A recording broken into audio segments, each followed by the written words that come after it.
ਸਤਿ ਸ਼੍ਰੀ ਅਕਾਲ, ਸਵਾਗਤ ਹੈ। ਗੌਰਵ ਸ਼ੁਕਲਾ ਮੈਂ ਹਾਂ ਤੁਹਾਡੇ ਨਾਲ। ਤਾਂ ਭ੍ਰਿਸ਼ਟ ਮੰਤਰੀ ਆਊਟ ਹੋ ਚੁੱਕੇ ਨੇ ਭਗਵੰਤ ਮਾਨ ਦੀ ਸਰਕਾਰ ਦੇ ਵਿੱਚੋਂ। ਦਿਨ ਦੀ ਸਭ ਤੋਂ ਵੱਡੀ ਖਬਰ ਦੇ ਉੱਤੇ ਮਹਾ ਕਵਰੇਜ ਨਿਊਜ਼ 18 ਪੰਜਾਬ ਦੀ ਲਗਾਤਾਰ ਜਾਰੀ ਹੈ ਤੇ ਇਸ ਸਮੇਂ ਵੱਡੀ ਖਬਰ ਜੋ ਹੈ ਉਹ ਤੁਹਾਨੂੰ ਦੱਸ ਰਹੇ ਹਾਂ ਤੇ ਤੁਹਾਨੂੰ ਦੱਸ ਦਈਏ ਕਿ ਪੂਰਾ ਖੁਲਾਸਾ ਹੋਇਆ ਕਿਵੇਂ ਹੈ, ਕੀ ਹੋਇਆ। ਨਿਊਜ਼ 18 ਦੇ ਉੱਤੇ ਸੁਪਰ ਐਕਸਕਲੂਸਿਵ ਜਾਣਕਾਰੀ ਅਸੀਂ ਤੁਹਾਡੇ ਲਈ ਲੈ ਕੇ ਆਏ ਹਾਂ ਕਿ ਆਖਿਰ ਇਹ ਪੂਰੀ ਕਾਰਵਾਈ ਕਿਸ ਤਰੀਕੇ ਨਾਲ ਹੋਈ ਹੈ, ਕਿਵੇਂ ਪੂਰਾ ਸਟਿੰਗ ਕਰਵਾਇਆ ਗਿਆ। ਕੰਸਟਰਕਸ਼ਨ ਅਲਾਟਮੈਂਟ ਦੇ ਲਈ ਇਹ ਪੂਰੀ ਰਿਸ਼ਵਤ ਮੰਗੀ ਗਈ ਸੀ। ਤਾਂ ਵੱਡੀ ਖਬਰ ਹੈ ਦਿਨ ਦੀ, ਜਿਸ ਦੇ ਨਾਲ ਹਰ ਇੱਕ ਅਪਡੇਟ ਅਸੀਂ ਤੁਹਾਡੇ ਤੱਕ ਪਹੁੰਚਾ ਰਹੇ ਹਾਂ। ਡਾਕਟਰ ਵਿਜੇ ਸਿੰਗਲਾ ਜੋ ਕੁਝ ਘੰਟੇ ਪਹਿਲਾਂ ਤੱਕ ਸੂਬੇ ਦੇ ਸਿਹਤ ਮੰਤਰੀ ਸੀ, ਹੁਣ ਮੁਲਜ਼ਮ ਨੇ ਰਿਸ਼ਵਤ ਦੇ ਮਾਮਲੇ ਦੇ ਵਿੱਚ ਤੇ ਸਲਾਖਾਂ ਦੇ ਪਿੱਛੇ ਨੇ। ਤੇ ਇਸ ਸਮੇਂ ਤੁਹਾਨੂੰ ਦੱਸ ਦਈਏ ਕਿ ਪੀਏ ਦੇ ਜ਼ਰੀਏ ਰਿਸ਼ਵਤ ਲੈਂਦੇ ਸਨ ਡਾਕਟਰ ਵਿਜੇ ਸਿੰਗਲਾ ਤੇ ਪੂਰਾ ਮਾਮਲਾ ਕਿਵੇਂ ਸਾਹਮਣੇ ਆਇਆ। ਤਾਂ ਨਿਊਜ਼ 18 ਦੇ ਸੁਪਰ ਐਕਸਕਲੂਸਿਵ ਤੁਹਾਡੇ ਤੱਕ ਜਾਣਕਾਰੀ ਪਹੁੰਚਾ ਰਹੇ ਹਾਂ। ਕੰਸਟਰਕਸ਼ਨ ਅਲਾਟਮੈਂਟ ਦੇ ਲਈ ਇਹ ਰਿਸ਼ਵਤ ਮੰਗੀ ਗਈ ਸੀ। 58 ਕਰੋੜ ਦਾ ਪੂਰਾ ਜਿਹੜਾ ਟੈਂਡਰ ਸੀ ਉਸ ਦੇ ਵਿੱਚ 1 ਕਰੋੜ 16 ਲੱਖ ਰੁਪਏ ਦੀ ਰਿਸ਼ਵਤ ਦੀ ਡਿਮਾਂਡ ਕੀਤੀ ਗਈ, ਜੋ ਇਲਜ਼ਾਮ ਨੇ, ਯਾਨੀ ਕਰੀਬ 2%। ਤੇ ਵੀ ਜ਼ਿਕਰ ਕੀਤਾ ਗਿਆ ਕਿ 2% ਇਸ ਦੇ ਵਿੱਚ ਦਿੱਤੀ ਜਾਵੇ, ਉਸ ਤੋਂ ਬਾਅਦ 1% ਹਰ ਟੈਂਡਰ ਦੇ ਜ਼ਰੀਏ ਲਏ ਜਾਣਗੇ। ਤੇ ਤੁਹਾਨੂੰ ਦੱਸ ਦਈਏ ਕਿ ਸੁਪਰਿੰਟੈਂਡਿੰਗ ਇੰਜੀਨੀਅਰ ਐਸਸੀ ਰਜਿੰਦਰ ਸਿੰਘ ਨੇ ਇਹ ਸ਼ਿਕਾਇਤ ਦਰਜ ਕਰਵਾਈ ਸੀ। ਕੰਸਟਰਕਸ਼ਨ ਅਲਾਟਮੈਂਟ ਦੇ ਲਈ ਰਿਸ਼ਵਤ ਮੰਗੀ ਗਈ। 58 ਕਰੋੜ ਦੀ ਅਲਾਟਮੈਂਟ ਦੇ ਲਈ ਮੰਗੇ ਗਏ ਸਨ 1 ਕਰੋੜ 16 ਲੱਖ ਰੁਪਏ। ਤੇ ਮੋਹਾਲੀ ਦੇ ਸਪੈਸ਼ਲ ਆਪਰੇਸ਼ਨ ਸੈੱਲ ਨੇ ਹੁਣ ਗ੍ਰਿਫਤਾਰ ਕੀਤਾ ਹੈ ਡਾਕਟਰ ਵਿਜੇ ਸਿੰਗਲਾ ਨੂੰ। ਇਸ ਪੂਰੇ ਮਾਮਲੇ ਦੇ ਵਿੱਚ ਪੂਰਾ ਅਪਡੇਟ ਤੁਹਾਨੂੰ ਇੱਕ ਪੁਆਇੰਟ ਦੇ ਜ਼ਰੀਏ ਸਮਝਾਵਾਂਗੇ ਕਿ ਆਖਿਰ ਕੀ ਕੁਝ ਹੋਇਆ। ਪੰਜਾਬ ਭਵਨ ਦੇ ਕਮਰਾ ਨੰਬਰ 203 ਦੇ ਵਿੱਚ ਪੂਰੀ ਡੀਲ ਹੋ ਰਹੀ ਸੀ, ਯਾਨੀ ਕਿ ਜਿਹੜਾ ਸਟਿੰਗ ਕੀਤਾ ਗਿਆ ਉਹ ਕਮਰਾ ਨੰਬਰ 203 ਦੇ ਵਿੱਚ ਕੀਤਾ ਗਿਆ ਹੈ। ਪੰਜਾਬ ਭਵਨ ਦੇ ਕਮਰਾ ਨੰਬਰ 203 ਦੇ ਵਿੱਚ ਇਹ ਪੂਰਾ ਜਿਹੜਾ ਸਟਿੰਗ ਜਾਂ ਕਿ ਪੂਰਾ ਜਿਹੜਾ ਕਰਪਸ਼ਨ ਦਾ ਕਾਂਡ ਹੋਇਆ ਹੈ। ਮੈਂ ਤੁਹਾਨੂੰ ਸ਼ੁਰੂਆਤ ਤੋਂ ਦਿਖਾਵਾਂਗਾ ਕਿ ਆਖਿਰ ਕੀ ਕੁਝ ਹੋਇਆ। ਸਟਾਰਟਿੰਗ ਤੋਂ ਪਹਿਲੀ ਪਲੇਟ ਤੋਂ ਅਸੀਂ ਆਵਾਂਗੇ, ਉਸ ਦੇ ਜ਼ਰੀਏ ਤੁਹਾਡੇ ਤੱਕ ਹਰ ਇੱਕ ਪੁਆਇੰਟ ਪਹੁੰਚਾਉਣ ਦੀ ਕੋਸ਼ਿਸ਼ ਹੋਏਗੀ। ਤਾਂ ਪੰਜਾਬ ਭਵਨ ਦੇ ਕਮਰਾ ਨੰਬਰ 203 'ਚ ਕੀ ਹੋਇਆ। ਵਿਜੇਂਦਰ ਸਿੰਗਲਾ ਨੇ ਐਸਸੀ ਰਜਿੰਦਰ ਸਿੰਘ ਨੂੰ ਕਮਰਾ ਨੰਬਰ 203 ਦੇ ਵਿੱਚ ਸੱਦਿਆ। ਪੰਜਾਬ ਭਵਨ ਦੇ ਕਮਰਾ ਨੰਬਰ 203 ਦੇ ਵਿੱਚ ਐਸਸੀ ਨੂੰ ਬੁਲਾ ਕੇ ਖੁਦ ਸਿੰਗਲਾ ਉੱਥੋਂ ਨਿਕਲ ਗਏ। ਓਐਸਡੀ ਪ੍ਰਦੀਪ ਉੱਥੇ ਹੀ ਮੌਜੂਦ ਰਿਹਾ, ਯਾਨੀ ਕਿ ਸਿੱਧੀ ਡੀਲਿੰਗ ਨਹੀਂ ਕੀਤੀ ਬਲਕਿ ਓਐਸਡੀ ਨੂੰ ਜ਼ਿੰਮੇਵਾਰੀ ਦਿੱਤੀ ਗਈ। ਜਾਂਦੇ ਜਾਂਦੇ ਮੰਤਰੀ ਕਹਿ ਗਏ ਕਿ ਪ੍ਰਦੀਪ ਜੋ ਕਹੇਗਾ ਉਹੀ ਹੋਏਗਾ। 58 ਕਰੋੜ ਦੀ ਕੰਸਟਰਕਸ਼ਨ ਅਲਾਟਮੈਂਟ ਦੇ ਲਈ 1 ਕਰੋੜ 16 ਲੱਖ ਰੁਪਏ ਮੰਗੇ ਗਏ। ਵਿਜੇ ਸਿੰਗਲਾ ਨੇ ਐਸਸੀ ਰਜਿੰਦਰ ਸਿੰਘ ਨੂੰ ਕਮਰਾ ਨੰਬਰ 203 ਦੇ ਵਿੱਚ ਬੁਲਾਇਆ। ਇਹ ਪੂਰਾ ਮਾਮਲਾ ਕਿਸ ਤਰੀਕੇ ਨਾਲ ਸਾਹਮਣੇ ਆਇਆ। ਸੀਐਮ ਦੇ ਕੋਲ ਪੂਰੀ ਕੰਪਲੇਂਟ ਪਹੁੰਚਦੀ ਹੈ, ਪਰ ਕਮਰਾ ਨੰਬਰ 203 ਦੇ ਵਿੱਚ ਆਖਿਰ ਕੀ ਹੋਇਆ। 203 ਨੰਬਰ ਕਮਰੇ ਦੇ ਵਿੱਚ ਉੱਥੇ ਪਹਿਲਾਂ ਤੋਂ ਮੌਜੂਦ ਸੀ ਡਾਕਟਰ ਵਿਜੇ ਸਿੰਗਲਾ। ਡਾਕਟਰ ਵਿਜੇ ਸਿੰਗਲਾ 203 ਨੰਬਰ ਕਮਰੇ ਦੇ ਵਿੱਚ ਮੌਜੂਦ ਸੀ ਤੇ ਉੱਥੇ ਉਹਨਾਂ ਦਾ ਪੀਏ ਵੀ ਪ੍ਰਦੀਪ ਜੋ ਹੈ ਓਐਸਡੀ ਉਹ ਵੀ ਉੱਥੇ ਮੌਜੂਦ ਸੀ, ਉਹ ਵੀ ਗ੍ਰਿਫਤਾਰ ਹੋ ਗਿਆ, ਤੁਹਾਨੂੰ ਦੱਸਦੇ ਹਾਂ। ਤਾਂ ਪੀਏ ਵੀ ਉੱਥੇ ਮੌਜੂਦ ਸੀ ਤੇ ਜਿਹੜਾ ਰਜਿੰਦਰ ਸਿੰਘ ਹੈ ਐਸਸੀ ਸੁਪਰਿੰਟੈਂਡਿੰਗ ਇੰਜੀਨੀਅਰ ਰਜਿੰਦਰ ਸਿੰਘ ਉੱਥੇ ਮੌਜੂਦ ਸਨ। ਰਜਿੰਦਰ ਸਿੰਘ ਨੂੰ ਅੰਦਰ ਬੁਲਾਇਆ ਗਿਆ ਮੰਤਰੀ ਦੇ ਵੱਲੋਂ। ਇਲਜ਼ਾਮ ਨੇ ਕਿ ਮੰਤਰੀ ਨੇ ਖੁਦ 203 ਨੰਬਰ ਕਮਰੇ ਦੇ ਵਿੱਚ ਅੰਦਰ ਬੁਲਾਇਆ ਤੇ ਉਸ ਤੋਂ ਬਾਅਦ ਮੰਤਰੀ ਉੱਥੋਂ ਚਲੇ ਗਏ। ਐਸਸੀ ਰਜਿੰਦਰ ਸਿੰਘ ਤੇ ਉਹਨਾਂ ਦਾ ਓਐਸਡੀ, ਮੰਤਰੀ ਦਾ ਓਐਸਡੀ ਪ੍ਰਦੀਪ, ਇਹ ਦੋਵੇਂ ਕਮਰਾ ਨੰਬਰ 203 ਦੇ ਵਿੱਚ ਫਿਰ ਮੌਜੂਦ ਰਹੇ। ਜਦੋਂ ਦੋਵੇਂ ਉੱਥੇ ਮੌਜੂਦ ਸਨ, ਮੰਤਰੀ ਉੱਠ ਕੇ ਬਾਹਰ ਜਾਣ ਲੱਗੇ ਨੇ ਤਾਂ ਮੰਤਰੀ ਨੇ ਜਾਂਦੇ ਜਾਂਦੇ ਕਿਹਾ ਕਿ ਜੋ ਪ੍ਰਦੀਪ ਕਹਿ ਦੇਗਾ ਉਹੀ ਕੰਮ ਹੋ ਜਾਣਾ। ਤੇ ਉਸ ਤੋਂ ਬਾਅਦ ਇਲਜ਼ਾਮ ਨੇ ਕਿ ਪ੍ਰਦੀਪ ਦੇ ਵੱਲੋਂ 58 ਕਰੋੜ ਦੀ ਅਲਾਟਮੈਂਟ ਦੇ ਲਈ ਕੰਸਟਰਕਸ਼ਨ ਵਰਕ ਦੀ ਅਲਾਟਮੈਂਟ ਸੀ, ਉਸ ਦੇ ਲਈ 1 ਕਰੋੜ 16 ਲੱਖ ਰੁਪਏ ਮੰਗੇ ਗਏ। 58 ਕਰੋੜ ਦਾ 2% ਬਣਦਾ 1 ਕਰੋੜ 16 ਲੱਖ ਰੁਪਏ। ਇਲਜ਼ਾਮ ਇਹ ਵੀ ਨੇ ਕਿ ਉਸ ਤੋਂ ਬਾਅਦ ਇਹ ਵੀ ਜ਼ਿਕਰ ਕੀਤਾ ਗਿਆ ਕਿ 1% ਹਰ ਵਾਰੀ ਦੇਣਾ ਹੋਏਗਾ।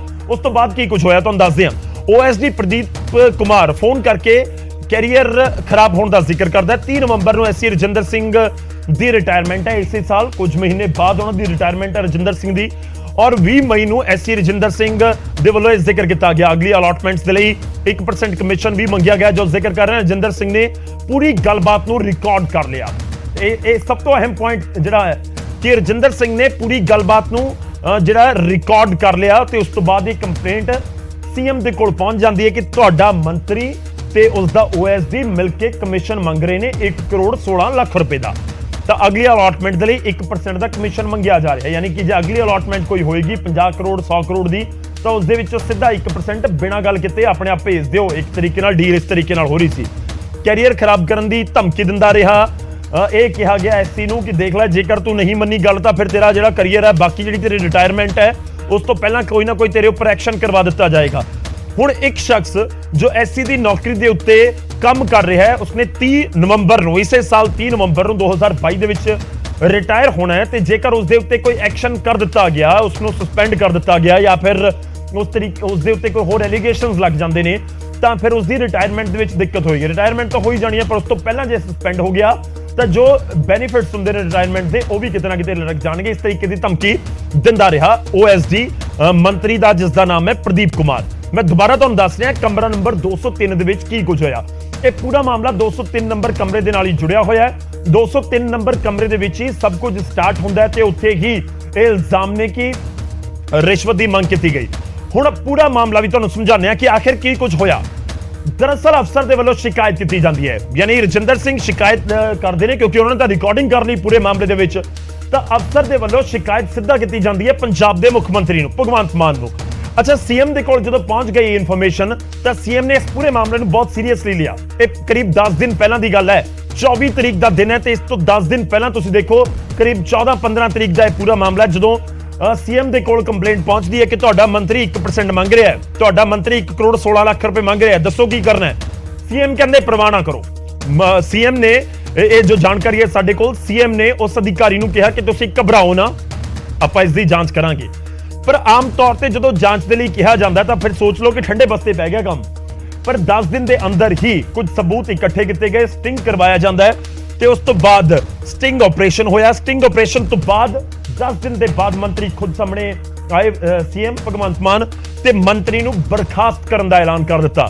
ਤੇ ਉਸ ਤੋਂ ਬਾਅਦ ਉਸ ਦੇ ਕੁਝ ਹੀ ਘੰਟਿਆਂ ਬਾਅਦ ਡਾਕਟਰ ਵਿਜੇ ਸਿੰਗਲਾ ਗ੍ਰਿਫਤਾਰ ਕਰ ਲਏ ਜਾਂਦੇ ਨੇ ਆਪਰੇਸ਼ਨ ਸੈੱਲ ਦੇ ਵੱਲੋਂ, ਜਿਹੜਾ ਐਂਟੀ ਕਰਪਸ਼ਨ ਵਿੰਗ ਹੈ ਪੰਜਾਬ ਦਾ, ਉਸ ਦੇ ਵੱਲੋਂ। ਤਾਂ ਉਹਨਾਂ ਦੇ ਉੱਤੇ ਪਰਚਾ ਦਰਜ ਹੋ ਚੁੱਕਿਆ ਹੈ। ਪੂਰਾ 10 ਦਿਨ ਦੇ ਵਿੱਚ ਜੋ ਐਕਸ਼ਨ ਹੋਇਆ ਉਹ ਵੀ ਤੁਹਾਨੂੰ ਸਮਝਾਉਣ ਦੀ ਕੋਸ਼ਿਸ਼ ਕਰ ਰਹੇ ਹਾਂ। ਇੱਕ ਵਾਰ ਪੂਰੀ ਸਕਰੀਨ ਦੇ ਉੱਤੇ ਤੁਹਾਨੂੰ ਦਿਖਾਵਾਂਗੇ ਹੋਰ ਤਰੀਕੇ ਨਾਲ ਸਮਝਣ ਦੀ, ਜੇਕਰ ਤੁਸੀਂ ਕੋਸ਼ਿਸ਼ ਕਰੋ ਕਿ 10 ਦਿਨ ਦੇ ਵਿੱਚ ਕੀ ਕੁਝ ਇਸ ਪੂਰੇ ਮਾਮਲੇ ਦੇ ਵਿੱਚ ਅਪਡੇਟ ਆਇਆ, ਕਿਸ ਤਰੀਕੇ ਨਾਲ ਐਕਸ਼ਨ ਹੋਇਆ, ਉਹ ਤੁਹਾਨੂੰ ਦੱਸ ਰਹੇ ਹਾਂ। ਤਾਂ ਤੁਹਾਡੀ ਟੀਵੀ ਸਕਰੀਨ ਦੇ ਉੱਤੇ ਹੈ, ਅਫਸਰ ਦੇ ਵੱਲੋਂ ਸ਼ਿਕਾਇਤ ਕੀਤੀ ਗਈ ਭਗਵੰਤ ਮਾਨ ਨੂੰ, ਮੁੱਖ ਮੰਤਰੀ ਨੇ ਸਟਿੰਗ ਆਪਰੇਸ਼ਨ ਦਾ ਕਹਿ ਦਿੱਤਾ। ਦਰਅਸਲ ਸੀਐਮ ਚਾਹੁੰਦੇ ਸੀ ਕਿ ਜੇਕਰ ਕੋਈ ਕੰਪਲੇਂਟ ਲੈ ਕੇ ਪਹੁੰਚਿਆ ਤਾਂ ਜ਼ਰੂਰੀ ਹੈ ਕਿ ਉਹ ਪੂਰਾ ਤੱਥ ਘੋਖ ਲਏ ਜਾਣ। ਤਾਂ ਸਟਿੰਗ ਆਪਰੇਸ਼ਨ ਕਰਾਇਆ ਗਿਆ। ਜਾਣਕਾਰੀ ਇਹ ਵੀ ਹੈ ਕਿ ਸਟਿੰਗ ਆਪਰੇਸ਼ਨ ਦੇ ਵਿੱਚ ਤੱਥ ਨਿਕਲ ਕੇ ਸਾਹਮਣੇ ਆ ਗਏ ਕਿ ਮੰਤਰੀ ਅਤੇ ਉਹਨਾਂ ਦਾ ਕਰੀਬੀ, ਬੇहद ਕਰੀਬੀ ਕਮਿਸ਼ਨ ਦੀ ਮੰਗ ਕਰ ਰਿਹਾ ਹੈ। ਤੇ ਉਸ ਤੋਂ ਬਾਅਦ ਸੀਐਮ ਨੇ ਇੱਕ ਅਫੀਸ਼ੀਅਲ ਤੌਰ ਦੇ ਉੱਤੇ ਬਿਆਨ ਜਾਰੀ ਕਰਕੇ ਆਪਣੇ ਮੰਤਰੀ ਨੂੰ ਬਰਖਾਸਤ ਕਰਨ ਦਾ ਐਲਾਨ ਕਰ ਦਿੱਤਾ। ਨਾਲ ਹੀ ਕਿਹਾ ਕਿ ਅਸੀਂ ਪੁਲਿਸ ਨੂੰ ਵੀ ਕੰਪਲੇਂਟ ਦਿੱਤੀ ਹੈ, ਉਹ ਵੀ ਜਾਂਚ ਕਰਨਗੇ ਇਸ ਪੂਰੇ ਮਾਮਲੇ ਦੀ। सीएम ने करीब 1 बजे एक बयान जारी किया है और 1-1.5 घंटे के अंदर ही मंत्री जो रहे जिन्होंने बर्खास्त किया गया उन्होंने गिरफ्तार भी कर लिया गया। तुहानूं सुणवाउने हां की कुछ कहा गया मुख्यमंत्री भगवंत मान दे वल्लों। मेरे ध्यान च एक केस आया जिहदे विच मेरी सरकार दा एक मंत्री हर टेंडर चों जां उस महकमे नाल संबंधित खरीदो फरोख्त दे विचों 1% कमिशन मंगदा सी। मैं इस केस नूं बहुत गंभीरता नाल लिया। इस केस दा सिर्फ मैनूं पता है, ना तो मीडिया नूं पता है, ना विरोधी पार्टियां नूं पता। जे मैं चाहुंदा तां इस केस नूं मैं दब सकदा सी, पर जे मैं इदां करदा तां अपनी ज़मीर नाल भी धोखा करदा ते लखां लोग जिन्हां ने मेरे ते विश्वास कीता है उन्हां दा मैं विश्वास तोड़दा। इसलिए मैं उस मंत्री के खिलाफ सख्त एक्शन ले रहे हैं, उन मंत्रिमंडल चों बर्खास्त कर रहे हैं तो तुरंत पुलिस नूं उहदे खिलाफ केस दर्ज करन दे निर्देश दे रहे हैं। उस मंत्री का नाम है डॉक्टर विजय सिंगला, जिहड़े कि सेहत मंत्री सी ते उन्होंने अपने डिपार्टमेंट दे विच घपलेबाजियां कीतियां ते उन्होंने ये गुनाह कबूल भी किया। ਤਾਂ ਕਰਪਸ਼ਨ ਦੇ ਇਲਜ਼ਾਮ ਲੱਗੇ ਤੇ ਉਸ ਤੋਂ ਬਾਅਦ ਮੰਤਰੀ ਨੂੰ ਸਿੱਧਾ ਬਰਖਾਸਤ ਕਰ ਦਿੱਤਾ ਗਿਆ। ਕੈਬਨਿਟ ਦੇ ਵਿੱਚੋਂ ਛੁੱਟੀ ਕਰ ਦਿੱਤੀ ਗਈ, ਗ੍ਰਿਫਤਾਰ ਕਰਵਾ ਦਿੱਤਾ ਗਿਆ, ਪਰਚਾ ਦਰਜ ਕਰਵਾ ਦਿੱਤਾ ਗਿਆ ਤੇ ਹੁਣ ਵਿਧਾਇਕੀ ਦੇ ਉੱਤੇ ਵੀ ਤਲਵਾਰ ਹੈ ਤੇ ਆਮ ਆਦਮੀ ਪਾਰਟੀ ਦੇ ਵਿੱਚੋਂ ਵੀ ਉਹਨਾਂ ਨੂੰ ਬਾਹਰ ਕੀਤਾ ਜਾ ਸਕਦਾ ਡਾਕਟਰ ਵਿਜੇ ਸਿੰਗਲਾ ਨੂੰ। ਪਰ ਇਸ ਸਭ ਦੇ ਵਿਚਾਲੇ ਅਰਵਿੰਦ ਕੇਜਰੀਵਾਲ ਵੀ ਸਾਹਮਣੇ ਆਏ। ਇਸ ਪੂਰੀ ਕਾਰਵਾਈ ਤੋਂ ਬਾਅਦ ਉਹ ਆਪਣੇ ਪੰਜਾਬ ਵਾਲੇ ਇਕਾਈ ਤੋਂ ਬੇहद ਖੁਸ਼ ਨਜ਼ਰ ਆ ਰਹੇ ਨੇ। ਕੀ ਕੁਝ ਅਰਵਿੰਦ ਕੇਜਰੀਵਾਲ ਨੇ ਕਿਹਾ ਉਹ ਵੀ ਤੁਹਾਨੂੰ ਸੁਣਾਵਾਂ। मान साहब चाहते मामले को दबा सकते थे, उन्होंने ऐसा नहीं किया। उन्होंने खुद ब खुद अपने मंत्री के खिलाफ एक्शन लिया। भगवंत, हमें आपके ऊपर गर्व है, पूरे पंजाब को आपके ऊपर गर्व है, पूरे देश को आपके ऊपर गर्व है। दुनिया के इतिहास में यह पहली सरकार है जो पता लगते ही सख्त से सख्त एक्शन लेती है, चाहे गुनाह करने वाला अपना ही क्यों ना हो। करप्शन देश के साथ गद्दारी है, भारत माता के साथ गद्दारी है। कुछ भी बर्दाश्त कर लेंगे, लेकिन भारत माता के साथ गद्दारी बर्दाश्त नहीं करेंगे। गर्दन कट जाएगी, लेकिन देश के साथ गद्दारी कबूल नहीं है।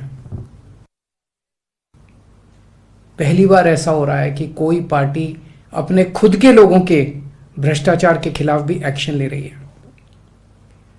मान साहब के इस डिसीजन से लोग बहुत खुश हैं, बहुत खुश हैं। उन्हें यकीन नहीं हो रहा कि कोई सरकार इतनी ईमानदार भी हो सकती है क्या। कई लोगों की आंखों में खुशी के आंसू हैं और विपक्ष को समझ नहीं आ रहा कि क्या कहे, कैसे इसका विरोध। ਤਾਂ ਵਾਕਈ ਕਿ ਜੇ ਇਹ ਫੈਸਲਾ ਹੋਇਆ ਔਰ ਇੱਕ ਭ੍ਰਿਸ਼ਟ ਮੰਤਰੀ ਨੂੰ ਹਟਾ ਦਿੱਤਾ ਗਿਆ ਤਾਂ ਉਸ ਤੋਂ ਬਾਅਦ ਪੰਜਾਬ ਦੇ ਵਿੱਚ ਭ੍ਰਿਸ਼ਟਾਚਾਰ ਦੇ ਉੱਤੇ ਲਗਾਮ ਲੱਗੇਗੀ। ਵੱਡੀ ਖਬਰ ਜ਼ਰੂਰ ਹੈ ਮੰਤਰੀ ਦੇ ਖਿਲਾਫ ਕਾਰਵਾਈ ਜੋ ਹੋਈ ਹੈ, ਕੀ ਕਾਰਵਾਈ ਦੇ ਨਾਲ ਸਿਆਸਤਦਾਨਾਂ ਤੇ ਅਫਸਰਾਂ ਦੇ ਉੱਤੇ ਐਕਸ਼ਨ ਹੋਏਗਾ ਮੰਤਰੀ ਖਿਲਾਫ ਕਾਰਵਾਈ ਦੇ ਨਾਲ ਕਿ ਭ੍ਰਿਸ਼ਟਾਚਾਰ ਪੰਜਾਬ ਦੇ ਵਿੱਚ ਰੁਕੇਗਾ, ਸਿੱਧਾ ਸਵਾਲ ਹੈ। ਔਰ ਸਭ ਤੋਂ ਵੱਡਾ ਪੁਆਇੰਟ ਇਹੀ ਹੈ ਕਿ ਇਸ ਦਾ ਅਸਰ ਕਿੰਨਾ ਜਾਂਦਾ ਹੈ, ਇਸ ਦਾ ਸੁਨੇਹਾ ਕਿੰਨਾ ਅੱਗੇ ਫੀਲਡ ਤੱਕ ਜਾਂਦਾ ਹੈ। ਕਿ ਕਾਰਵਾਈ ਦੇ ਨਾਲ ਸਿਆਸਤਦਾਨਾਂ ਤੇ ਅਫਸਰਾਂ ਦੇ ਵਿੱਚ ਸਖਤ ਸੁਨੇਹਾ ਗਿਆ, ਅਫਸਰਸ਼ਾਹੀ ਦੇ ਵਿੱਚ ਸਖਤ ਸੁਨੇਹਾ ਗਿਆ, ਇਹ ਵੀ ਇੱਕ ਵੱਡਾ ਸਵਾਲ ਹੈ। ਇਸ ਦੇ ਉੱਤੇ ਅਸੀਂ ਗੱਲਬਾਤ ਕਰਨ ਦੀ ਕੋਸ਼ਿਸ਼ ਕਰਾਂਗੇ। ਨੰਬਰ ਤੁਹਾਡੀ ਟੀਵੀ ਸਕਰੀਨ ਦੇ ਉੱਤੇ ਲਗਾਤਾਰ ਫਲੈਸ਼ ਹੋ ਰਿਹਾ ਹੈ ਔਰ ਇਸ ਨੰਬਰ ਦੇ ਉੱਤੇ ਕਾਲ ਕਰਕੇ ਦਰਸ਼ਕ ਵੀ ਸਾਡੇ ਨਾਲ ਜੁੜ ਸਕਦੇ ਨੇ। ਇਸ ਫੈਸਲੇ ਦੇ ਉੱਤੇ ਤੁਸੀਂ ਆਪਣੀ ਰਾਏ ਸਾਡੇ ਨਾਲ ਸਾਂਝੀ ਕਰ ਸਕਦੇ ਹੋ ਕਿ ਤੁਹਾਨੂੰ ਕੀ ਲੱਗਦਾ ਹੈ ਕਿ ਵਾਕਈ ਸਰਕਾਰ ਦੇ ਵੱਲੋਂ ਜ਼ਬਰਦਸਤ ਫੈਸਲਾ ਲਿਆ ਗਿਆ ਜਿਸ ਦੀ ਵਜ੍ਹਾ ਦੇ ਨਾਲ ਭ੍ਰਿਸ਼ਟਾਚਾਰ ਦੇ ਉੱਤੇ ਲਗਾਮ ਲਗਾਉਣ ਦੇ ਵਿੱਚ ਕਾਮਯਾਬੀ ਹਾਸਲ ਹੋ ਸਕਦੀ ਹੈ ਕਿ ਕਾਰਵਾਈ ਦੇ ਨਾਲ ਸਿਆਸਤਦਾਨਾਂ ਤੇ ਅਫਸਰਸ਼ਾਹੀ ਦੇ ਵਿੱਚ ਸਖਤ ਸੁਨੇਹਾ ਗਿਆ ਹੈ ਕਿ ਮੰਤਰੀ ਨੂੰ ਗ੍ਰਿਫਤਾਰ ਕਰਨਾ ਹੀ ਕਾਫੀ ਹੈ, ਕਿ ਮੰਤਰੀ ਖਿਲਾਫ ਕਾਰਵਾਈ ਮਾਨ ਸਰਕਾਰ ਦਾ ਅਕਸ ਹੋਰ ਨਿਖਾਰੇਗੀ। ਭ੍ਰਿਸ਼ਟਾਚਾਰ ਮਾਮਲੇ 'ਚ ਕੀ ਸਿਰਫ ਮੰਤਰੀ ਵਿਜੇ ਸਿੰਗਲਾ ਹੀ ਸ਼ਾਮਲ ਸਨ ਜਾਂ ਹੋਰ ਵੀ ਕੋਈ ਨਾਮ ਹੈ ਜਾਂ ਹੋ ਸਕਦੇ ਨੇ। ਇਸ ਵਿਚਾਲੇ ਸਾਡੇ ਨਾਲ ਦਰਸ਼ਕ ਜੁੜਨੇ ਸ਼ੁਰੂ ਹੋ ਚੁੱਕੇ ਨੇ, ਉਹਨਾਂ ਦੇ ਨਾਲ ਗੱਲਬਾਤ ਕਰਾਂਗੇ ਇਸ ਪੂਰੇ ਮਾਮਲੇ ਤੇ, ਹੋਰ ਵੀ ਜਾਣਕਾਰੀ ਤੁਹਾਡੇ ਤੱਕ ਪਹੁੰਚਾਵਾਂਗੇ।